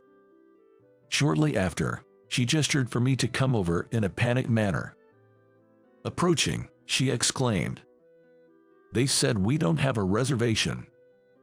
"What? How can that be?" I asked, confused by her statement. At the reception, Elizabeth explained that she had made the reservation over the phone and provided her name. The staff member quickly checked but couldn't find her name on the list of reservations. After a double check, still no record of her name was found. Elizabeth confidently asserted, "That can't be right," which seemed to put the staff in a difficult position. Then, she pulled out her phone and showed its screen to the staff. "Look, the call history is right here, isn't it?" Upon seeing this, the staff's complexion visibly changed, and they suddenly started to panic. "Excuse me for a moment," they said, before hastily retreating to the back of the reception counter, only to return shortly after in a fluster. "My apologies. It seems there was a mistake on our part." The staff then began to explain the reason for the missing reservation. It seems that this hotel handles reservation calls and computer entries separately. In other words, there seems to be a person dedicated to handling calls and another for administrative tasks. Due to the vast number of inquiries and reservations, this system makes it easier for guests to connect with the hotel. Typically, these administrative tasks fall under the manager's responsibilities, but given the manager's lack of computer skills, it seemed that errors in data entry were not uncommon. After collecting discarded reservation slips that had been processed, the staff discovered the reservation slip for Elizabeth's call. It turned out to be a data entry error. As we were discussing this, a young woman in a suit emerged from behind the reception desk. Judging by her attire, she appeared to be the aforementioned manager. She glanced at us and then spoke to the reception staff. "What's going on?" "It appears there was a mix-up on our part, and a guest's reservation was not processed." "Ah, I see. No reservation. That's problematic." Despite her confusion, the manager didn't greet us or introduce herself, which is not what you'd expect from a manager of such a prestigious hotel. Then, she turned to my wife. "I'm sorry, but there are many reservations today and we are fully booked." "But I made a reservation. Isn't this your mistake?" "Unfortunately, we are fully booked today and we don't have any available rooms, well, except for one room." She looked us up and down, smirking, and with a condescending attitude, she said, "The only available room is our most luxurious suite. We can offer it to you at a discount because this was our mistake, but I'm afraid it might still be too expensive for you." Indeed, the suite in this hotel seemed pricey. But if the hotel made a mistake with the reservation, it would only be right to accommodate us in that suite. Yet the manager just smirked. In a low voice, she said things like, "I doubt you can afford it, and what will you do now, since you've come all this way? Perhaps you should look for a more affordable hotel." It was truly a speechless moment. I couldn't even retort. To an outsider, Elizabeth and I might look like a couple who had saved up just for this occasion. But for a luxury hotel manager to speak to guests in such a manner was appalling. It was shocking and disappointing, especially since we had high hopes for this hotel. Soon after, Elizabeth whispered to me, "My dad used to say that you can always tell when guests are not accustomed to such places, and treating these new or inexperienced guests well is key to success. It's a shame she doesn't understand that." Is that so? Yes, normally, you'd expect more attentive service in such situations, especially for new guests, but it seems she doesn't get that. Her words carried weight. After all, she is the daughter of a man who once consulted for the hospitality industry. As we spoke, the reception staff seemed to be quietly advising the manager, saying things like, "That's not a nice way to talk to them." But the manager ignored them. She didn't care about the staff's advice. Eventually, The staff gave up and started making a phone call from the counter. From what we could see, the hotel's overall service didn't seem to be the issue. Finally, the manager asked us, "So, what will you do?" As I struggled to respond, Elizabeth sighed and said, "It's a shame. We waited, but you're lacking service. You've lost everything now." The manager frowned at Elizabeth's words, not understanding what she meant, nor attempting to. That's when an older gentleman appeared and approached us. Then turned to the manager and said, "What did you say to these customers?" Well, I didn't mean." The manager became flustered all of a sudden. Sweating and turning pale, he averted his gaze. The elder gentleman then dismissed the manager, saying, "That's enough, you can step back now." Afterward, he apologized to us. "I'm terribly sorry for the oversight on our part." As the elder man was speaking, my wife let out a small "oh." Hearing this, the elder man stared intently at her face. Then, he hesitantly asked her, "Excuse me, but are you by any chance Charles's daughter?" "Yes, you are James, aren't you?" "I am James. It's been a long time. I was looking forward to meeting you. How have you been?" With a smile, James then apologized to us for the manager's behavior and the reservation error. "Since it was our mistake, and considering you are Charles's daughter and her husband, please feel free to stay for 2 or 3 nights, as you wish." Saying this, the elder gentleman began to inquire with the reception staff which rooms are available. Taking this opportunity, I asked Elizabeth about the elder man's identity. "Who is he?" "James owns this hotel." "Really?" "Yes, I met James when I was little. He was a friend of my father." "Is that so?" "Actually, I only found out that James was the owner when I was researching the hotel. When I called to make the reservation, he happened to answer the phone. We ended up talking about old times besides just the reservation." I was astonished. I was surprised not only that she knew such an influential person, but also that he was willing to offer us an extended stay just because we were related to Charles. I had newfound respect for Charles's greatness. After a short while, James, who had been talking with the reception staff, came back to us. Once again, he deeply apologized. "I'm sorry, but it seems we are fully booked today. However, the suite is available, and since it was designed by Charles, why not stay in the suite?" "Is that all right? I only booked a standard room." "Don't worry about it. It's a special occasion. Let me show you to your room." As we were being led to the suite, I decided to ask Elizabeth about the suite her father had designed. "You mentioned earlier that your father was involved in designing the suite." "Yes, remember I told you about visiting this hotel when I was watching TV.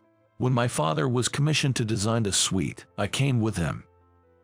By the time we finished our conversation, we had arrived at the suite. It was indeed a luxurious suite, just as the manager had mentioned. The interior was top-notch, and the view of the garden through the large glass windows was breathtaking. From the back room, we could walk directly into the well-maintained courtyard. The atmosphere was serene and relaxing. Because I was Charles's son-in-law, we were offered to stay in this room for free. It was James's way of expressing his gratitude to Charles.